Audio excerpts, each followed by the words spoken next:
Hi, I'm Dr. Joe Green. I'm the founder of the 2019 movement and the head pastor of Antioch Assembly located in Harrisburg, Pennsylvania, and I wanted to make this quick video to share some thoughts with you and share an interesting opportunity with you as well. There's a lot of talk currently about Colin Kaepernick and the NFL and many people kneeling during the national anthem, protesting what they call racial inequality. There's a lot of talk about that, and everybody is kind of chiming in. This last Sunday, many NFL players participated in this protest. Now, I'm going to tell you personally, I consider myself an activist.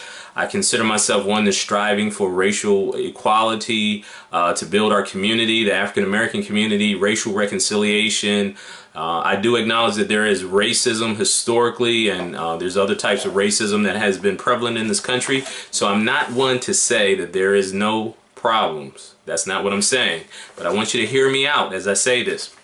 I'm not a big fan of the protests for a couple of reasons, and I'm going to go into detail. First of all, I respect everyone's First Amendment right. That's one of the things that we as a nation are very that's one of the foundational truths of this country, that we are a First Amendment country, that everyone has freedom of speech. That's what makes us different than many other countries.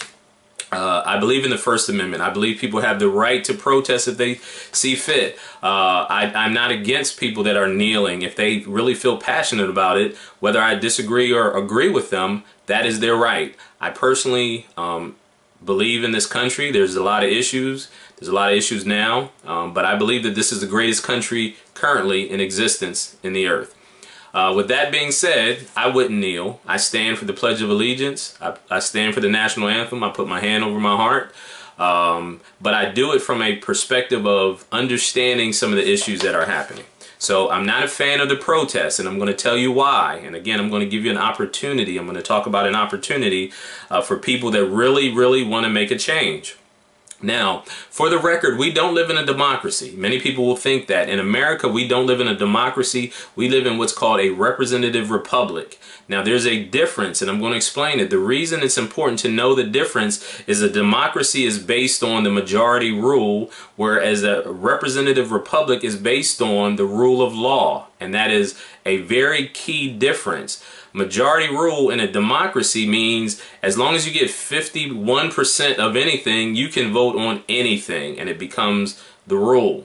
In a representative republic, we are governed by the rule of law. And that's so important for us to understand, because many people probably think we live in a democracy, and because they don't understand the type of government we actually live in, and they don't understand certain constitutional rights, they don't know how to affect change, and they don't even know how to look to start a change. So we live in a representative republic, not a democracy. Representative republic is governed by the rule of law.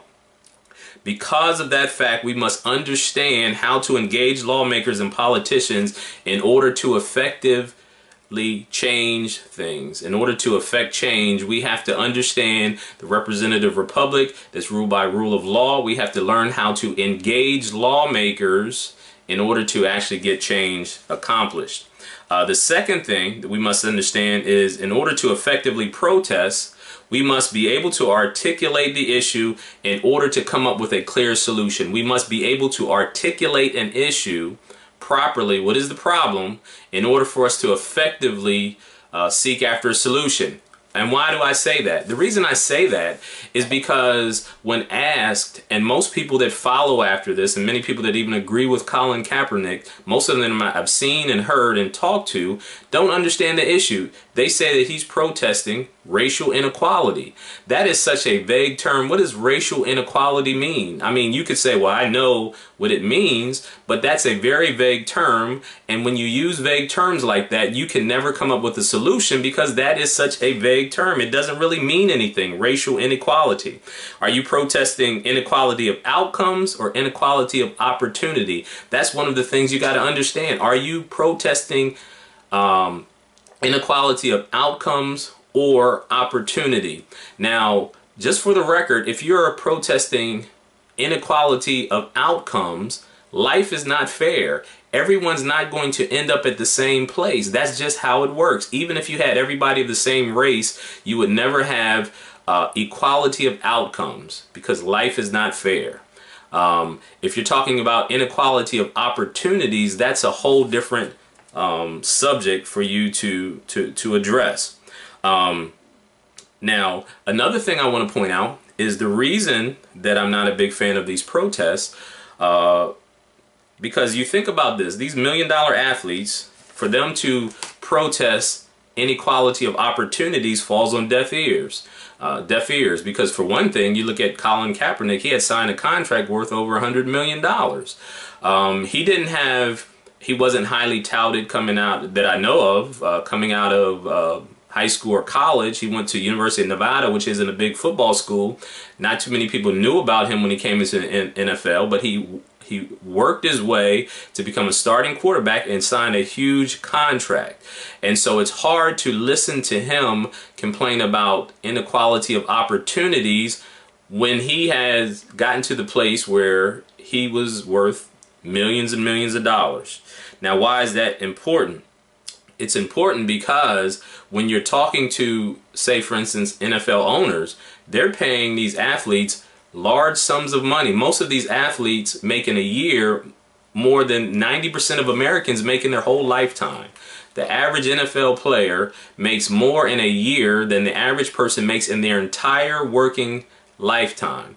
And when you take into consideration 70% of the NFL is African Americans, it doesn't really hold weight if you're trying to protest inequality of opportunities. Now, I'm going somewhere with this, so bear with me, and I ask you to please have an open mind. So the majority of people in the NFL are African Americans. They are people of color, and so the protest really doesn't hold as much weight because of the fact, for a couple of different reasons. These athletes have influence, they have a platform, and they have a lot of wealth. So if there really is issues, they have the opportunity to make a change, an impactful change, based on their wealth, their influence, and the platform that they exist in. Why is there not change? You think about cities like Chicago. How many African-American millionaires are in Chicago? You think about the Chicago Bears, the Chicago Bulls. You think about Major League Baseball, they have two teams there. So when you think about it from that standpoint, there is an opportunity that they have to have made a change in their environments, and they're not. So if the only thing they're doing is kneeling during the anthem, I think that that's a distraction. I think it's an empty protest, and I don't think that they have a clear strategy. Now, why am I saying this? I don't point out problems just to point out problems. I'm not just trying to be critical. I'm not trying to put anybody down. I appreciate the fact that there are some athletes out there who at least are considering that there's some issues that they would like to address. I appreciate that. But let's take it a little bit deeper, because if we just protest just for the sake of protesting and we have no clear direction, we have no clear strategy, we can't even articulate the problem, it's just a distraction and nothing ever gets solved. Which is why I want to bring up this particular opportunity that we are providing for you to make a difference. And you don't have to be a NFL starting quarterback, you don't have to be an NBA basketball player worth millions of dollars, but you as a private citizen in a representative republic can make a difference. And that's what I'm here to talk about. That's what I would like to empower people to do that. Let me share this, and I'm going to go into this particular opportunity. Funny story, my aunt used to say all the time, when you're just doing something to do it, you have no clear strategy, you have no plan, you can't even articulate the problem. I equate that to if you're driving down the street and there's a dog chasing your car, and some of you probably have experienced this, a dog is barking real loud and he's running as fast as he can and he's trying to get to the car, and he's just like, he sees the car and he wants to get to it. He's like, and he's going real fast. If you pulled over and gave the dog the keys, the dog couldn't do anything with it. So it's like, that's what happens when we just protest just for the sake of protesting. A lot of people are just jumping on the bandwagon. They can't articulate the problem. They have no solutions, and it's not even a real issue. I mean, to say racial inequality is what they are protesting, that is a very vague term, and it doesn't leave room for a solution because you haven't articulated the problem. And so what I'm here to talk to you about is the 2019 movement, and the Douglas Leadership Institute is teaming up in Harrisburg, Pennsylvania to present the DLI Citizenship Academy. The Douglas Leadership Institute Citizenship Academy is taking place this week, Friday, September the 29th, and Saturday, September the 30th in Harrisburg, Pennsylvania. And I would like to invite each and every one of you to come out. I'm going to give you the link where you can go and register. I'm going to also provide the flyer. If you're able to come, we would love to have you come there. So on Friday, we're having a worship service.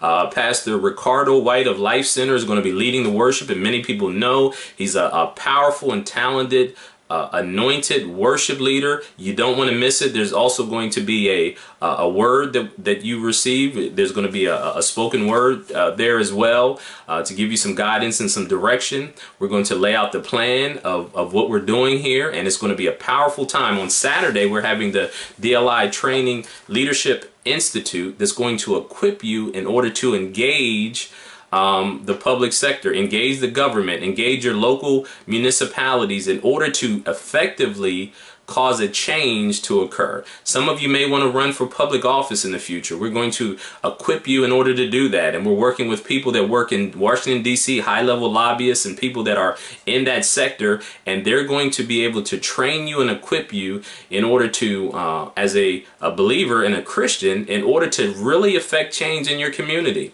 Not just to have some empty protest, but to actually articulate issues, be able to come up with solutions, and understand the avenues and the channels in order to get it done. So anyway, that's Saturday, September the 29th, Friday, September the 29th, Saturday, September the 30th, Friday, September the 29th in the evening at the Crown Plaza in Harrisburg is the worship service. It's free to the public, and we would encourage you to come out. That's Friday, September the 29th at 7 p.m. at the Crown Plaza. And Saturday, we're going to be at the Capitol Building in Harrisburg, and we're also going to be at the Crown Plaza with a lot of information, training, and equipping. It's also going to be a great networking opportunity. We would encourage you to come out. Again, this is the Douglas Leadership Institute Training Academy, Citizenship Academy, and the 2019 movement. We're partnering to bring this to you, to equip and to empower you to make a change. We hope to see you there. God bless.